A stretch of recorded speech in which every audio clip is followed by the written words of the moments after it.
चलिए भी good morning. दो सवाल की बात में आप सभी का हार्दिक स्वागत है। आपको पता है, यदि आपने पहला लेक्चर और दूसरा लेक्चर दोनों देखे हैं तो आप समझ गए होंगे कि इस लेक्चर में हम क्या करने वाले हैं। इस लेक्चर में हम दो सवाल करने वाले हैं। दो सवाल दोनों के दोनों मैं आपको करवाऊंगा, एक ही पैटर्न के होंगे, वो भी शॉर्ट ट्रिक्स के साथ। ठीक है, एक क्वेश्चन आपको मिलेगा सोल्व करने के लिए, आप उस क्वेश्चन को सोल्व करके कमेंट बॉक्स में बताना। ठीक है, तो ये दो सवाल की बात का तीसरा लेक्चर है। कौन सा लेक्चर है? तीसरा लेक्चर है। चलो ये स्टार्ट करते हैं हम हमारे पहले सवाल से। और पहला ही सवाल आपके सामने क्या लिखा हुआ है, ये लिखा हुआ है। और ये जो सवाल लिखा हुआ है वो है टाइम, डिस्टेंस और स्पीड का, यानी टीएसडी का। तो पहले हम समझते हैं क्वेश्चन को कि अमन 80 किलोमीटर प्रति घंटा की चाल से कार से अपने कार्यालय जाता है। ठीक है, अभी जाता है और 10 मिनट पहले पहुंच जाता है। यानी वो यदि 80 किलोमीटर की स्पीड से चलता है तो 10 मिनट पहले पहुंच जाता है। यदि वह 30 किलोमीटर प्रति घंटा की चाल से जाता है तो वह 10 मिनट देरी से पहुंचता है। 10 मिनट क्या पहुंचता है? देरी से पहुंचता है। हमें क्या पूछा है? तो समय पर पहुंचने के लिए कार की चाल क्या होगी, यानी समय पर पहुंचने के लिए कार की जो नॉर्मल चाल है वो क्या होगी। देखो, सबसे पहले तो हमें एक फॉर्मूला पता होना चाहिए। भी मैंने आपको पिछले जब लेक्चर नंबर 1 था तो उसमें आपको बताया था कि ये ट्राइंगल आपको याद रखना है, DTS, डेली टेस्ट सीरीज। ठीक है, DTS डिस्टेंस, टाइम और स्पीड का।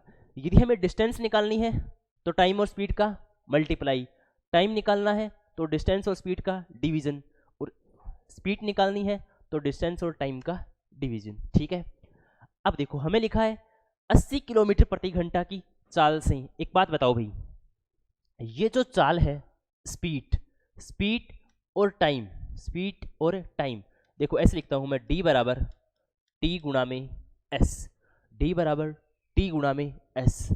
देखो, एक तो होता है समानुपाती और एक होता है विलोमानुपाती। ठीक है, अब एक बात बताओ, यदि डिस्टेंस हमें बराबर रखनी है, ये मान लो D1 है और ये क्या है D2, यदि हमें डिस्टेंस क्या रखनी है बराबर, तो इधर वाली साइड देखो, लेफ्ट साइड में यदि मैं स्पीड को बढ़ाऊंगा तो टाइम को कम करना पड़ेगा कि नहीं करना पड़ेगा? टाइम को कम करना पड़ेगा, यानी जस्ट क्या करना पड़ेगा? उल्टा। उल्टे का मतलब प्रतिलोम करना पड़ेगा। यदि मैं स्पीड को 2 गुना बढ़ा रहा हूं तो टाइम को क्या करना पड़ेगा? 2 से भाग करना पड़ेगा, तभी तो डिस्टेंस बराबर आएगी। ठीक है, यानी टाइम और ये जो स्पीड है वो आपस में क्या होते हैं? प्रतिलोमानुपाती होते हैं, व्युत्क्रमानुपाती होते हैं। ठीक है, तो उसी मेथड का हम यहां पर काम लेंगे। चलो देखते हैं।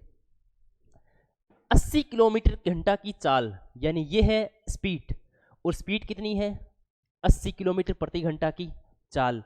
और दूसरी स्पीड कितनी है? 30 किलोमीटर प्रति घंटा, यानी ये तो S1 है और ये क्या है? S2, और S2 कितनी है? 30। ठीक है, अब आपको पता है कि स्पीड और टाइम आपस में क्या होते हैं? उल्टे होते हैं। यदि इन दोनों को उल्टा करेंगे तो ये कितना चला जाएगा? 30, यानी ये क्या हो गया? T1, और ये क्या हो गया? T2, ये कितना हो जाएगा? 80। ये वाली बात समझ में आई कि नहीं आई?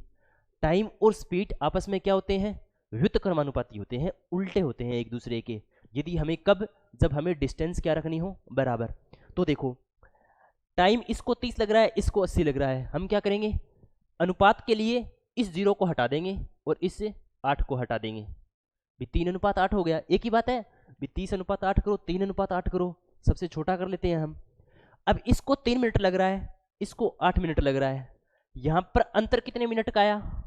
5 मिनट का। कितने मिनट का? 5 मिनट का। 5 मिनट का मान लो, 5 यूनिट का मान लो, जो आपकी मर्जी हो वो मान लो। हम मान लेते हैं कि इसको यदि 3 यूनिट टाइम लग रहा है, इसको 8 यूनिट टाइम लग रहा है, तो इसको कितना यूनिट टाइम लगेगा? 5 यूनिट टाइम लगेगा। लेकिन प्रश्न के अकॉर्डिंग देखो, 10 मिनट पहले पहुंच जाता है और 10 मिनट देरी से पहुंच जाता है, तो दोनों में अंतर कितने का हुआ? दोनों में अंतर कितने मिनट का हो गया? अभी 20 मिनट का। एक तो 10 मिनट पहले पहुंच रहा है, 10 मिनट तो वो मान लो यहां मान लो। ठीक है, ये तो 10 मिनट पहले पहुंच रहा है और ये 10 मिनट बाद में, तो दोनों में जो अंतर आएगा वो कितना आएगा? 20 मिनट का। कितने मिनट का? 20 मिनट का। यानी ये वाला जो अंतर है वो कितने मिनट का है? 20 मिनट का है। कितने मिनट का? 20 मिनट का। लेकिन हमारे अकॉर्डिंग कितने का? 5 का। यानी 5 यूनिट की वैल्यू कितनी है? 20। तो यहां से 1 यूनिट की वैल्यू कितनी आ जाएगी? 5 चौके 20 यानी 1 यूनिट किसके बराबर है? 4 के बराबर है। ठीक है, अब हमने 20 मिनट लिया है तो इसका मतलब 1 यूनिट किसके बराबर है? 4 मिनट के बराबर है। किसके बराबर है? 4 मिनट के बराबर है। आई बात है समझ में? अब देखो इसको यहाँ पर कितना यूनिट टाइम लग रहा है? 3 यूनिट टाइम लग रहा है, लेकिन 1 यूनिट की वैल्यू कितनी है? 4। 1 यूनिट की वैल्यू कितनी है? 4। तो इसको 3 यूनिट टाइम नहीं लग करके 1 यूनिट की वैल्यू 4 है, इसको 4 से मल्टीप्लाई करा देंगे, कितना यूनिट टाइम लगेगा? 12 मिनट लगेगा। कितना मिनट लगेगा? 12 मिनट टाइम लगेगा। कितना टाइम लगेगा? 12 मिनट टाइम लगेगा। इसको 8 यूनिट टाइम लग रहा है, 1 यूनिट की वैल्यू 4 है, तो इसको कितना टाइम लगेगा? 8 चौके 32 मिनट का टाइम लगेगा। कितना टाइम लगेगा? 32 मिनट का टाइम लगेगा। बताओ भाई, इतनी बातें आई समझ में? अगर यहाँ तक समझ में आ गया है ना, तो अगले वाला सवाल तो बिल्कुल आसान हो जाएगा। इसको समझो ध्यान से। अगर इसको 32 मिनट लग रहा है, इसको 12 मिनट लग रहा है, इसका मतलब ये 12 मिनट में कितनी दूरी तय कर रहा है? नहीं, 12 मिनट टाइम लग रहा है इसको 80 किलोमीटर पर हावर की स्पीड से। तो डिस्टेंस कैसे निकलेगी भी? डिस्टेंस का क्या फॉर्मूला होता है? मैंने अभी बताया था ट्राइंगल से। ये है d, ये है t और ये है s। डिस्टेंस किसके बराबर होता है? टाइम इंटू स्पीड के। Time into speed. स्पीड कितनी है अभी? 80 किलोमीटर। स्पीड कितनी है? 80 किलोमीटर। टाइम कितना लग रहा है? 12 मिनट। 12 मिनट लग रहे हैं। 12 मिनट को किस में बदलेंगे? घंटा में। घंटा में क्यों बदलेंगे? क्योंकि स्पीड है वो किस में है? घंटा में है। तो 80/60। 0 से 0 काट दिया, 6 एकम 6, 6 दूनी 12, 8 दूनी 16, यानी जो डिस्टेंस आ गई है वो कितनी आ गई है? 16 किलोमीटर। डिस्टेंस कितनी आ गई है? 16 किलोमीटर। 16 किलोमीटर डिस्टेंस आ गई।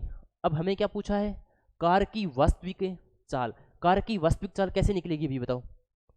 कार की वास्तविक चाल कैसी आएगी? चाल क्या होती है? डिस्टेंस बटे में स्पीड, यानी चाल है यानी स्पीड है वो क्या होगी? डिस्टेंस बटे में टाइम। डिस्टेंस बटे में टाइम। डिस्टेंस हमने निकाल ली कितनी? 16 किलोमीटर। अब देखो टाइम। टाइम चाहे आप इसका ले लो 32 मिनट ले लो, चाहे 12 मिनट ले लो, उत्तर क्या आएगा? बराबर ही आएगा। लेकिन देखो कौन सा लेना है। यदि वह 12 मिनट में पहुंच रहा है तो क्या कर रहा है? 10 मिनट पहले पहुंच जाता है, यानी टाइम पर पहुंचने के लिए उसको कितना टाइम चाहिए? 10 मिनट और, यानी 22 मिनट। अगर वह टाइम पर पहुंचेगा तो कितना मिनट टाइम लग जाएगा? 22 मिनट। ठीक है, और तुम 32 को ले रहे हो तो ये 10 मिनट देरी से पहुंचता है। 10 मिनट देरी से पहुंचता है तो उसको सही टाइम पर पहुंचने के लिए 10 मिनट जल्दी आना होगा। तो 10 घटा दो, कितना आएगा? 22। दोनों में बराबर आएगा, चाहे कौन सा ही ले लो। तो हम क्या ले रहे हैं? 22 मिनट। और मिनट को किस में बदलेंगे? घंटा में। घंटा में बदलेंगे तो 60 से मल्टीप्लाई। ठीक है, अब इसको काट दो भाई। 2 से काटेंगे 11, 2 से काटेंगे 30, 16 तिया 48, 16 तिया 48, 480/11 किलोमीटर पर हावर। हमारा ऑप्शन नंबर कौन सा सही हो जाएगा? 1 नंबर सही हो जाएगा। ठीक है, देखो मैंने इस सवाल को बहुत ही आराम से समझाया है। ठीक है, पूरा का पूरा कॉन्सेप्ट बताया है कि कौन किसकी व्युत्क्रमानुपाती होता है, कौन क्या होता है। ठीक है, अगर आपको ये पूरा का पूरा कॉन्सेप्ट ध्यान में आ गया ना, तो इस सवाल को आप अंडर 20 सेकंड कर दोगे। कितने टाइम में कर दोगे? 20 सेकंड में कर दोगे। ठीक है, तो बताओ भाई, सवाल समझ में आया? ठीक है, ऐसा ही एक दूसरा सवाल है, वो मैं आपको करके दिखाता हूं। अगर ये समझ में आया है तो उससे कॉन्सेप्ट है वो मजबूत हो जाएगा। जैसे ये देखो, ये सवाल लिखा हुआ है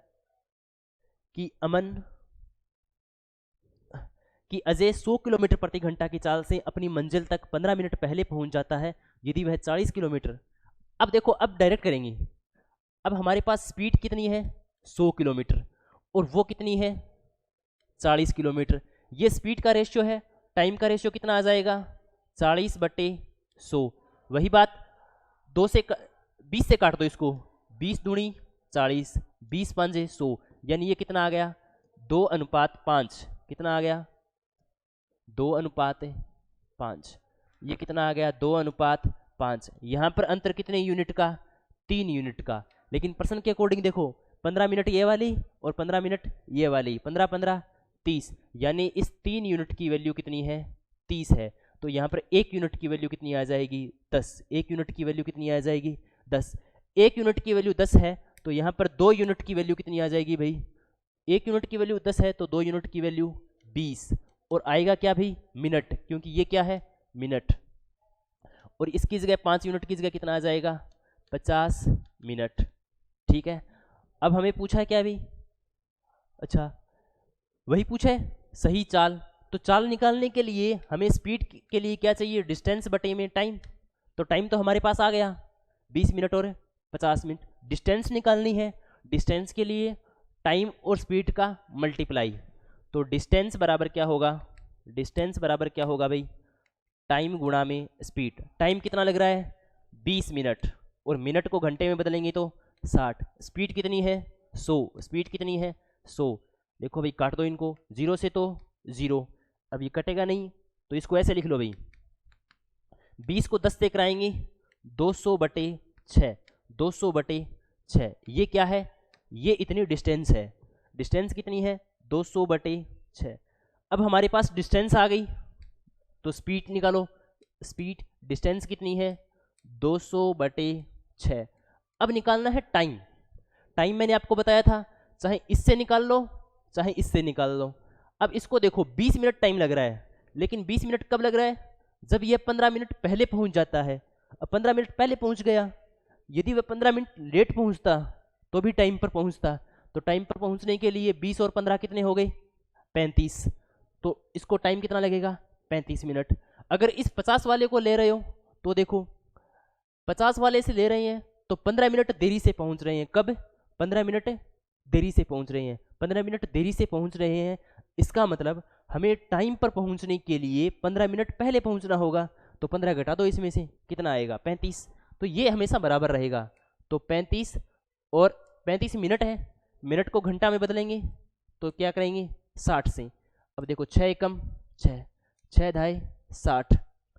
अब इसको काटना है 35 से, इसको काटना है 35 से। तो 5 साते 35 और 5 दूनी 10, ये कितना आ गया 200 दूनी 400 बटे 7, 400 बटे 7। 400 बटे 7 कोई ऑप्शन में नहीं है, इसका मतलब उत्तर है वो कहाँ मिलेगा, अप्रोक्सीमेशन में मिलेगा। देखो 7 से काटेंगे इसको तो 7 पंजे 35, कितने बच गए 5, 7 7 49, कितना बच गया 1। तो मतलब 57.1 के समथिंग आ रहा है, लेकिन 57.1 किसके आसपास है अभी, 60 के नज़दीक है। किसके नज़दीक है 60 के नज़दीक है। तो इसका ऑप्शन कौन सा सही होगा, ऑप्शन नंबर बी सही होगा। ठीक है, इसका कौन सा होगा, ऑप्शन नंबर बी सही होगा। ठीक है, बताओ भाई, दोनों के दोनों सवाल बहुत ही बेहतरीन सवाल थे, और इस सवाल को करने का तरीका है वो यूनिक तरीका है। इससे बढ़िया तरीका मुश्किल है शायद। अगर आपकी थोड़ी सी स्पीड, अगर तुमने दोनों सवालों को 2-4 बार समझ के निकाल लिया, ठीक है, फिर देखो आपकी स्पीड कितनी खतरनाक हो जाएगी। चलो, ये दोनों के दोनों सवाल आई थिंक आपको समझ में आ गए होंगे। तो ये वाला जो सवाल है, उस सवाल का जवाब है वो आपको क्या देना है, कमेंट बॉक्स में देना है। आपको बताना है कि ये वाला जो सवाल है इसका सही उत्तर है वो कितना आएगा। ठीक है, और बाकी फिर आज के लेक्चर के लिए आप सभी का शुक्रिया, थैंक यू। जल्द ही लौटेंगे नेक्स्ट वीडियो में। देखो सवाल है वो सारे के सारे बेस्ट तरीके से करवाए जाते हैं, तो आप जो भी क्लास होती है उसको अटेंड करना मत भूलिए। ये सवाल है वो कोई भी एग्ज़ाम हो, चाहे एसएससी का एग्ज़ाम हो, चाहे रेलवे का एग्ज़ाम हो, एनटीपीसी का एग्ज़ाम हो, कोई भी एग्ज़ाम हो, उस सवाल में एग्ज़ाम में ये सवाल है वो पूछे जाते हैं। तो जल्द ही लौटेंगे नेक्स्ट वीडियो में, तब तक के लिए जय हिंद जय भारत।